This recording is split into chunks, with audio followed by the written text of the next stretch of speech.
Hello guys, welcome to my channel and welcome to React JS tutorial. आज की इस video में हम देखने वाले हैं use context hook in React JS.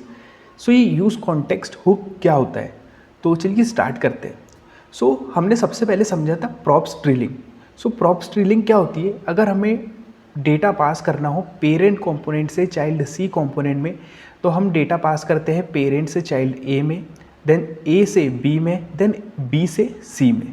हम ये जो पास कर रहे हैं डेटा को पहले चाइल्ड ए कंपोनेंट में, फिर बी में, फिर सी में, हम इसे कहते हैं प्रॉप्स ड्रिलिंग। इसी प्रॉप्स ड्रिलिंग की प्रॉब्लम को सॉल्व किया था कॉन्टेक्स्ट एपीआई हुक ने। बेसिकली कॉन्टेक्स्ट एपीआई हुक क्या करता है कि हमें डेटा पास करना है पेरेंट कंपोनेंट से चाइल्ड सी कंपोनेंट में, तो हम डायरेक्ट पेरेंट कंपोनेंट से चाइल्ड सी कंपोनेंट में डेटा पास कर सकते हैं कॉन्टेक्स्ट एपीआई हुक की हेल्प से। और जो प्रॉप्स ड्रिलिंग की प्रॉब्लम थी पहले, उसे कॉन्टेक्स्ट एपीआई हुक ने सॉल्व किया। बट कॉन्टेक्स्ट एपीआई हुक में हमारे पास प्रॉब्लम ये आई थी कि जब हम उसके अंदर कंज्यूमर का यूज़ कर रहे थे। मैं आपको देखिए लेके चलता हूँ वीएस कोड पर, जो हमने पिछली वीडियो में देखा था। देखिए, जब हम कंज्यूमर का यूज़ कर रहे होते हैं तो हमको इस तरीके से कंज्यूमर लिखना होता है और उसके अंदर फंक्शन लिखना होता है। कंज्यूमर की जो प्रॉब्लम थी कि जब भी हम क्रिएट कर रहे हैं कॉन्टेक्स्ट, तो हमें कंज्यूमर लिखना पड़ रहा है, फिर एक कंज्यूमर लिख रहे हैं तो उसके अंदर एक फंक्शन होगा। अगर आप 10 कंज्यूमर लिख रहे हैं तो आपके पास 10 फंक्शन आपको बनाने पड़ेंगे। तो अभी तो हमारे पास सिर्फ 2 ही कॉन्टेक्स्ट थे, तो हमने 2 फंक्शन लिखे जिसमें इतना कोड बड़ा हो गया था। तो इसी प्रॉब्लम को हमारी सॉल्व करता है यूज़ कॉन्टेक्स्ट हुक।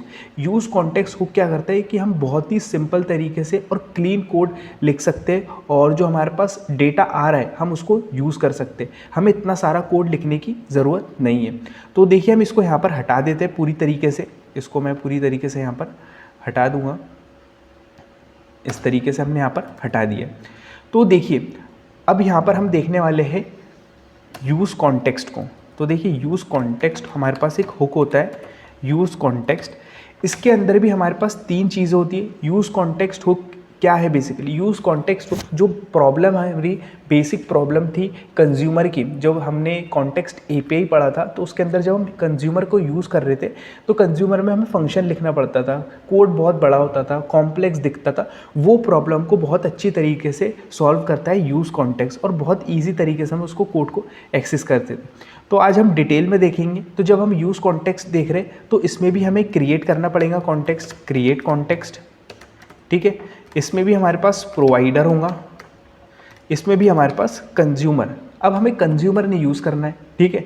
कंज्यूमर को ही ये सॉल्व कर रहा है, तो अब हमको यहाँ क्या यूज़ करना है कंज्यूमर की जगह? यूज़ कॉन्टेक्स्ट हुक, ठीक है। तो यही एक डिफरेंस है कि अब हमें कंज्यूमर को यूज़ नहीं करना, कंज्यूमर की जगह यूज़ कॉन्टेक्स्ट को यूज़ करना है, क्योंकि जो कंज्यूमर में प्रॉब्लम आ रही थी वो यूज़ कॉन्टेक्स्ट हुक सॉल्व करने वाला है। तो देखिए, यहाँ पर हम डिटेल में एक एग्जांपल देखने वाले। तो देखिए, और चलिए स्टार्ट करते हैं। अगर गाइज़ आप लोगों को वीडियो अच्छा लगे और इस वीडियो से आप सीखे और, तो प्लीज़ एक लाइक ज़रूर करना और कमेंट करके ज़रूर बताना कि आपको वीडियो कैसी लग रही है। इससे यार बहुत मोटिवेशन मिलता है, और आपको वीडियो का कौन सा पार्ट अच्छा लगा वो कमेंट ज़रूर करना। तो देखिए, सबसे पहले हम क्रिएट कर लेंगे कॉन्टेक्स्ट। तो कॉन्स्ट आप कुछ भी ले सकते हैं, तो लेट से मैं ले रहा हूँ यहाँ पर data1 करके, ठीक है। एक data1 करके वेरिएबल बना लिया। देन आपको सिंपली लिखना है क्रिएट कॉन्टेक्स्ट। इंटर करेंगे आप जैसे, तो इंपोर्ट हो चुका है हमारे पास। यहाँ पर देखिए, क्रिएट कॉन्टेक्स्ट इंपोर्ट हो चुका है इस तरीके से। तो हमने क्रिएट कर लिया है कॉन्टेक्स्ट को, ओके। देन आपको क्या करना है, आपको यहाँ पर उसको टैग की तरह यूज़ करना है। तो सिंपली आपको लिखना है data1 इस तरीके से। और ये जो भी होगा बेसिकली ये हमारे पास होगा कैपिटल लेटर में होना चाहिए। तो आप इसको लिख सकते हैं data, let's say first, data first. इस तरीके से मैं लिख रहा हूँ, आप कुछ भी नेम लिख सकते हैं। तो मैं लिख रहा हूँ डेटा फर्स्ट, इस तरीके से डेटा फर्स्ट लिख दिया हमने, ठीक है। और इसको हमने, ये हमारा टैग बन के तैयार है। और ये जो हमारे पास कंपोनेंट होगा बेसिकली, जो चाइल्ड ए कंपोनेंट है वो इस कॉन्टेक्स्ट के अंदर होना चाहिए इस तरीके से। देन हम कंट्रोल डी की मदद से दोनों को ही टारगेट कर लेंगे। देन अब आपको लिखना है डॉट प्रोवाइडर, ठीक है। प्रोवाइडर मीन्स ये जो हमने क्रिएट किया है कॉन्टेक्स्ट, ये कुछ देना चाहता है, ये कुछ आपको प्रोवाइड कराना चाहता है। ठीक है।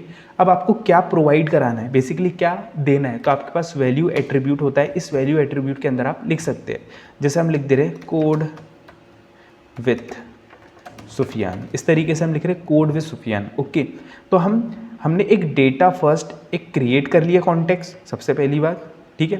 देन हमने यूज़ किया प्रोवाइडर को, डेटा फर्स्ट जो हमारा बेसिकली है उसमें हम जो कि क्रिएट किया हमने कॉन्टेक्स्ट, वो कुछ प्रोवाइड कर रहा है तो हमने प्रोवाइडर लिखा। क्या प्रोवाइड कर रहा है, ये वैल्यू दे दी इसके अंदर। ओके, देन अब आपको एक्सपोर्ट करना है, तो आपको लिखना है एक्सपोर्ट करली ब्रेसेस के अंदर, और जो आपने क्रिएट किया है कॉन्टेक्स्ट उसको एक्सपोर्ट करना है ताकि जो दूसरे कंपोनेंट है वो यूज़ कर सके, ठीक है। देन जो एक्सपोर्ट डिफ़ॉल्ट, ये जो हमने ऐप लिखा है, तो एक्सपोर्ट डिफ़ॉल्ट आप एक ही बार यूज़ कर सकते हैं।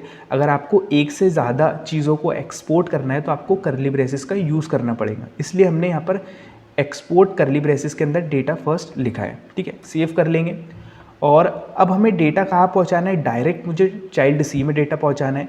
तो सिंपली आपको क्या कर लेना है, सिंपल इसको अभी हटा देंगे, यहाँ पर आपको इम्पोर्ट लिखना है, करली ब्रेसेस देना है, और आपने क्या एक्सपोर्ट किया है, तो मैंने एक्सपोर्ट किया है डेटा फर्स्ट को एक्सपोर्ट किया है मैंने।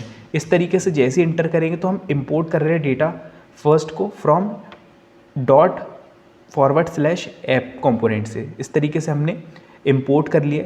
देन आपको इस फंक्शन के अंदर आना है, ओके, क्योंकि हुक को हम फंक्शन के अंदर यूज़ करते हैं, टॉप ऑफ फंक्शन यूज़ करते हैं।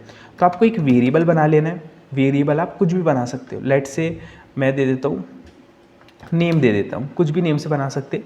इसमें आपको क्या लिखना है, यूज़ कॉन्टेक्स्ट, क्या लिखना है आपको, यूज़ कॉन्टेक्स्ट, इस तरीके से यूज़ कॉन्टेक्स्ट। जैसे ही हम इंटर करेंगे, देखिए यूज़ कॉन्टेक्स्ट हमारे पास इंपोर्ट हो चुका है। आपको इसमें क्या दे देना है, पैरेंथेसिस दे देना है, और ये जो आपने डेटा फर्स्ट इंपोर्ट किया है, इस डेटा फर्स्ट को इस यूज़ कॉन्टेक्स्ट के अंदर लिखना है आपको, डेटा फर्स्ट। तो अब हुआ क्या कि ये जो यूज़ कॉन्टेक्स्ट है इसके अंदर हमने डेटा फर्स्ट को लिख दिया, जो कि हम स्टोर कर रहे हैं एक नेम नाम के वेरिएबल में, ठीक है, सिंपल। अब आपको क्या करना है, इसे आपको दिखाना है, तो एक h1 टैग लेना है, इसमें लिख देंगे हम माई चैनल नेम, इस तरीके से। और ये एक वेरिएबल है तो आपको करली ब्रेसेस का यूज़ करना है, और क्या नाम है उसका, नेम, तो आपको यूज़ कर देना है। इस तरीके से हम सेव करेंगे, ओके, और आउटपुट पर जाएंगे, एक बार लेट्स से इस बार रिफ्रेश कर लेंगे, और आप लोग देख सकते हो my channel name is code with Sufiyan. तो आप लोग देख सकते हो कि हमने कितनी इजी तरीके से यहाँ पर यूज़ कॉन्टेक्स्ट को यूज़ किया, और जो उसके अंदर जो डेटा फर्स्ट जो एक क्रिएट किया था हमने कॉन्टेक्स्ट, जो कि प्रोवाइड कर रहा था वैल्यू, उस वैल्यू को हम डायरेक्ट इस चाइल्ड सी कंपोनेंट में एक्सेस कर रहे। आप लोगों ने पिछली वीडियो देखी होंगी कॉन्टेक्स्ट एपीआई वाली, तो कॉन्टेक्स्ट एपीआई में हमने देखा था कि कंज्यूमर यूज़ कर रहे थे, और जैसे कि मैंने आपको अभी वीडियो की शुरुआत में बताया भी कि कितना बड़ा कोड लिखना पड़ रहा था, कितना कॉम्प्लेक्स कोड हो रहा था। अब सिंपल आपको जितने भी आपने कॉन्टेक्स्ट क्रिएट किया, आपको यूज़ कॉन्टेक्स्ट करना है और उसका एक वेरिएबल बना लेना है, वेरिएबल में स्टोर कर लेना है, उसको आप यूज़ कर सकते हैं। इस तरीके से बहुत ही सिंपल होगा। तो देखिए मैं एक और यहाँ पर क्रिएट करता हूँ कॉन्टेक्स्ट, जिससे आपको पता चल सके कि आपको एक से ज़्यादा कैसे यूज़ करना है, ठीक है। तो कॉन्स लेट से हम कुछ भी नेम दे सकते हैं, इन्फो दे सकते हैं, या फिर कह सकते हैं कि चैनल, या फिर डेटा सेकंड लिख देता हूँ यार मैं, सिंपली डेटा सेकंड, है ना। और क्रिएट कर रहे हैं हम कॉन्टेक्स्ट, क्रिएट कॉन्टेक्स्ट, इस तरीके से आप इंटर कर देना है, आपको पैरेंथेसिस दे देना है, ठीक है। देन आपको इसके अंदर आ जाना है, फिर से आपको टैग बना देना है डेटा सेकंड। तो ये डेटा सेकंड मेरे पास एक टैग बन जाएगा, ठीक है। देन आपको यहाँ पर कंट्रोल डी करना है, तो दोनों ही सिलेक्ट हो जाएंगे, डॉट प्रोवाइडर देना है, प्रोवाइडर, जिससे हम कुछ प्रोवाइड कर सके, कुछ डेटा हम भेज सके, ठीक है, सिंपल। देन आपको क्या करना है, यहाँ पर आना है, और क्या आपको डेटा प्रोवाइड करना है, भेजना है। तो हम क्या भेजने वाले हैं यहाँ से, जैसे मैं यार भेज रहा हूँ कि हम लिख देंगे लाइक, शेयर एंड सब्सक्राइब, इस तरीके से। तो ये मैं डेटा भेज रहा हूँ, जो डेटा सेकंड क्रिएट किया है मैंने कॉन्टेक्स्ट, वो प्रोवाइड कर रहा है ये डेटा। अब आपको पता है कि जब हम क्रिएट करते हैं कॉन्टेक्स्ट, तो जो हमारे पास कंपोनेंट होता है, उस कंपोनेंट को हमें क्रिएट कॉन्टेक्स्ट के अंदर लिखना होता है, तो हमने इसको अंदर रख दिया। अब देखिए हमने क्रिएट कर लिया कॉन्टेक्स्ट, अब इसको यूज़ करना है हमें दूसरे कंपोनेंट में, तो मुझे एक्सपोर्ट भी करना पड़ेगा।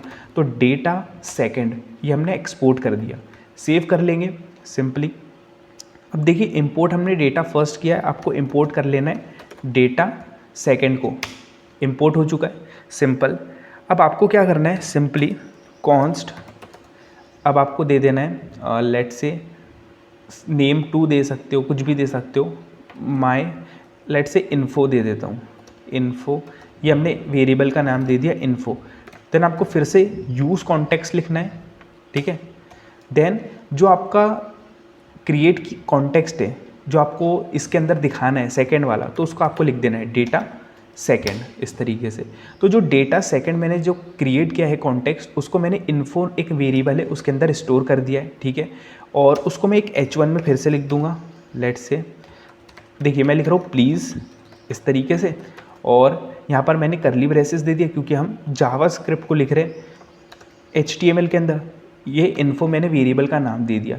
तो इस तरीके से आप लोग देख सकते हो हमने क्रिएट किया कॉन्टेक्स्ट। और अगर मैंने एक से ज़्यादा कॉन्टेक्स्ट क्रिएट किया तो सिंपली आपको यूज़ कॉन्टेक्स्ट का यूज़ करना है, उसके अंदर कॉन्टेक्स्ट का नाम दे देना है और उसको एक वेरिएबल में स्टोर करना है और सिंपली आप उसको यूज़ कर सकते हो। तो देखिए सेव करते हैं और आउटपुट पर आ जाएंगे, रिफ़्रेश कर लेंगे इसे, देखिए रिफ़्रेश हो रही है और देखिए हमारे पास आ रहा है my channel name code with Sufiyan, please like share and subscribe. तो आप लोग देख सकते हो हमने कितनी इजी तरीके से डेटा पेरेंट कंपोनेंट से चाइल्ड सी कंपोनेंट में भेजा और उसको यूज़ कॉन्टेक्स्ट हुक जो है हमारे पास, उसकी हेल्प से हम उसको एक्सेस कर रहे हैं और बहुत ही सिंपल तरीके से और बहुत ही कम कोड में हम पूरा डेटा को एक्सेस कर रहे हैं। तो ये था यार हमारा वीडियो यूज़ कॉन्टेक्स्ट हुक के ऊपर, जो कि यार बहुत इंपॉर्टेंट है और बहुत ज़्यादा रिएक्ट के इंटरव्यू में भी पूछा जाता है। सो प्लीज़ इसको आप अच्छी तरीके से प्रिपेयर कर लीजिए। So thanks for watching guys video. अगर गाइज़ आप लोगों को वीडियो अच्छी लगी हो, आपने इस वीडियो से यार कुछ सीखा हो, तो यार प्लीज़ इस वीडियो को एक लाइक ज़रूर करें, शेयर करें और यार कमेंट करके ज़रूर बताना आपको वीडियो कैसी लगी, जिससे यार हमें बहुत मोटिवेशन मिलता है। और आपको वीडियो का कौन सा पार्ट अच्छा लगा बेस्ट लगा, उसको आप कमेंट करें, प्लीज़ बताएं, मुझे बहुत मोटिवेशन मिलता है। सो अगर गाइज़ आप लोगों ने चैनल को सब्सक्राइब नहीं किया है तो प्लीज़ चैनल को ज़रूर सब्सक्राइब करें, क्योंकि यार हमारे पास बहुत सारा कंटेंट अवेलेबल है चैनल पर। विजिट करें एक बार आप चैनल, हमने न्यूज़ वेबसाइट API की मदद से हमने मूवी रिकमेंडेशन आप बहुत सारी चीज़ें बनाई हैं। तो please like share and subscribe channel and thanks for watching.